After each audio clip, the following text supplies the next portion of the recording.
Okay, good morning, good evening, good afternoon. My name is Brown Pigu. Today I'll be doing uh, the topic of psychological disorders. I chose this for the brown paper bag paper in the presentation due to the fact that I have commonalities along with it. I find this topic very interesting and I just really thought it was a really good topic to choose, especially with the vast majority of disorders that are along with it. I could choose any disorder and go through, but I chose two that I can relate to, and it's part of anxiety and it's also a part of stress-related disorders. The two that I chose to do, I'm gonna do the personal story first and then go over the information for the rest. Anxiety disorder was the aggregation of ergophobia. Um, if I mispronounced it, I do apologize. During this disorder, it is a fear, a well-known fear of going out in public, especially to vast areas. It can affect relationships.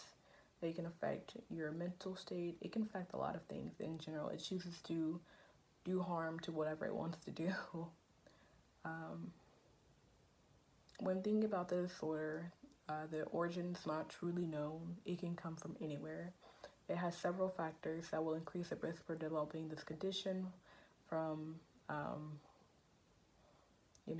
being in foster care, family history, mental disorders already play a role previously, substance abuse can play a role, and child abuse can also play a role. For this, I have often avoided many conversations along with this topic due to the fact that it makes me uncomfortable, but I want to shed some light on it. It's actually pretty common, and it it shouldn't be labeled as weird or anything like that. It shouldn't be labeled at all, at all. None of the disorders should be labeled at all in general. The second one that I have a commonality with is this the adjustment disorder. It comes from the stress-related disorders.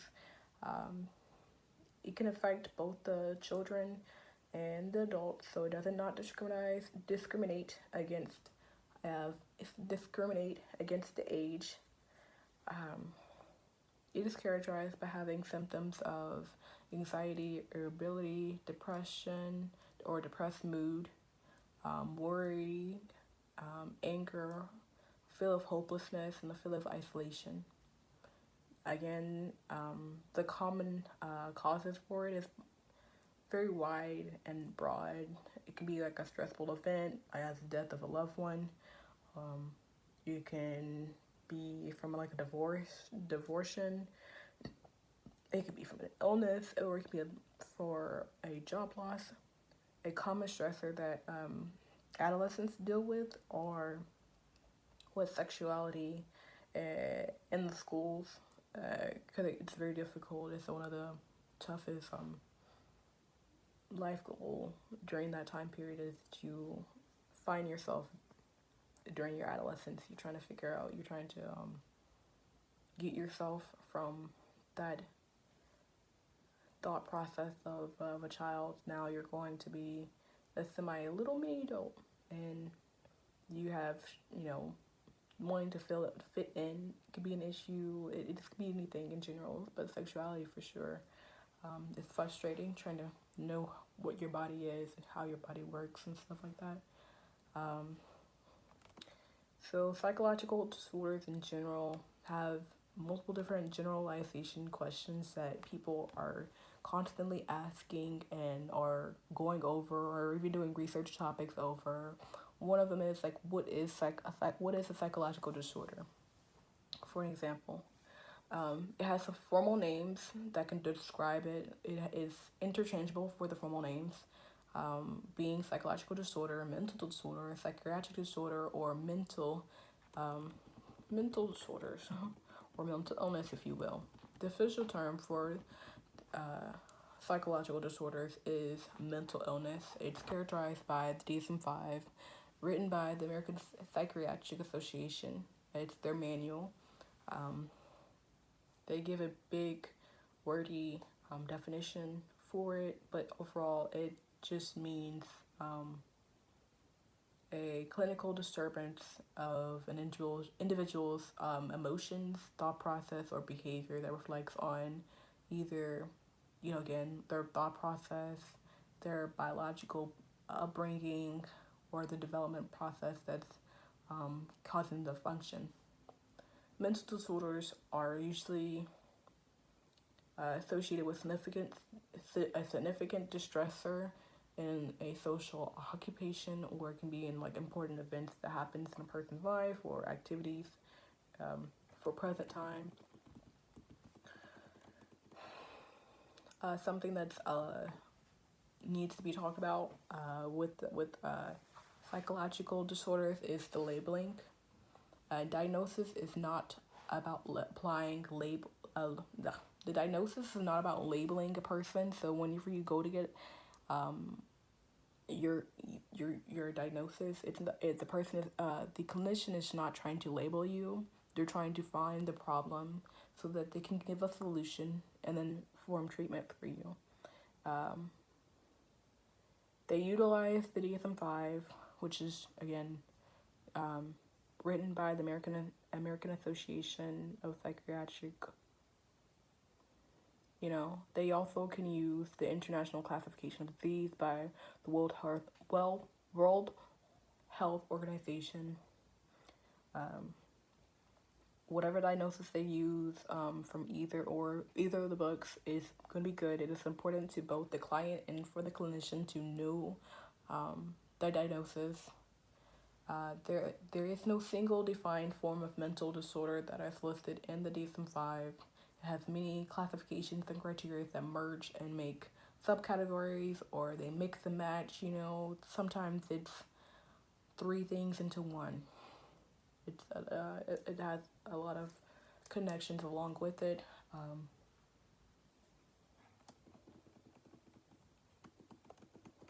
One thing that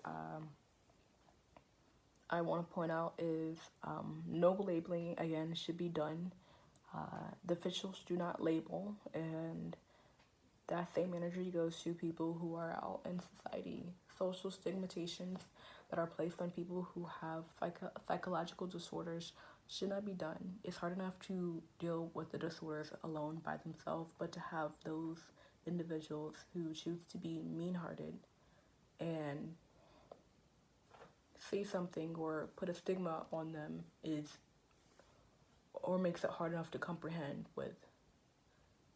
Stigmatization runs deep within the minority community, for one, especially the African American community. I know exactly why, but it runs really deep.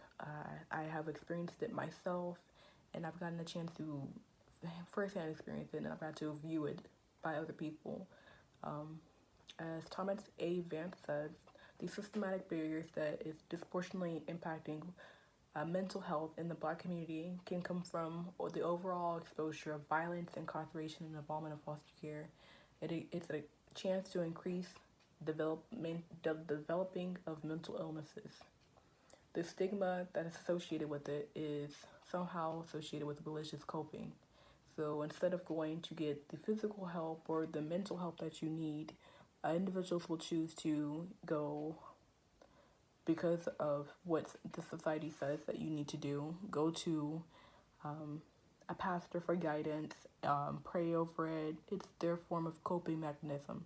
That is good and all, but you also still need to get a physical diagnosis from a trained professional. Highly recommended. It's great to pray if you need to pray, if that's something that you do, but I recommend getting the actual diagnosis from a trained professional. Again, we should think about our mental health as in the form of like our essential part of our well-being. Just as if we do the dieting, we should do the sleeping and then the exercising, we should think about the mental health and how it affects people. Putting stigmas and saying that this person is crazy or something like that. Don't use the word crazy. Just again, don't do stigmatization. Like, it's not good. It doesn't look good on anyone. Don't say that. Just don't do stuff. Just shush. Zip the la boca if you need it in Spanish for you. The DSM-5 has, again, multiple different categories to describe the different diagnoses.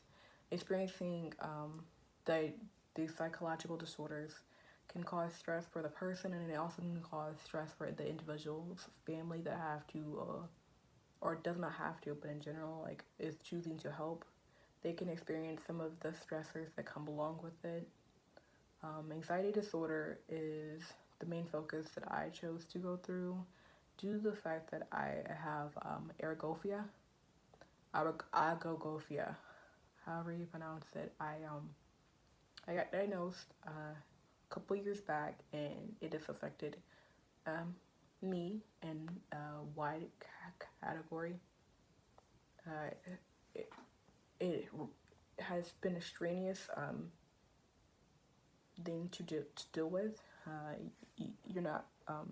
Sometimes it's not. Sometimes it's very difficult to go into public areas, especially vast areas. The causes of it or the results come from multiple different things.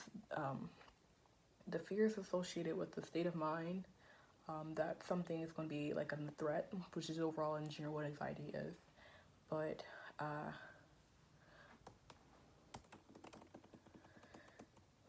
again, agoraphobia is one of the anxieties that I have from the anxiety disorder category. No labeling. I just think it's important to know the categories in general, but I wanted to share that a part of my life with you. And I also have adjustment disorder for another thing that I have. So I put it in the paper of the things and why it affects me. I will not state fully in this video, but that was pretty much the commonality. I got the generalization of psychological disorders. I've read through and understand them, and I've also gotten a chance to talk about how not to label, because labeling hurts. It's like a call to action. Don't label. Some of the references that I've gotten from my research come from Thomas A. Vance. He does a understanding over Black community and mental health. I've also looked at Kelly Carey's documentation over exploring illicit psychological disorders and the overview of psychological disorder, what it is. I've also gotten a chance to look into the DSM-5 and the psychiatric disorders in a diagnostic therapy from the Crystal J.H.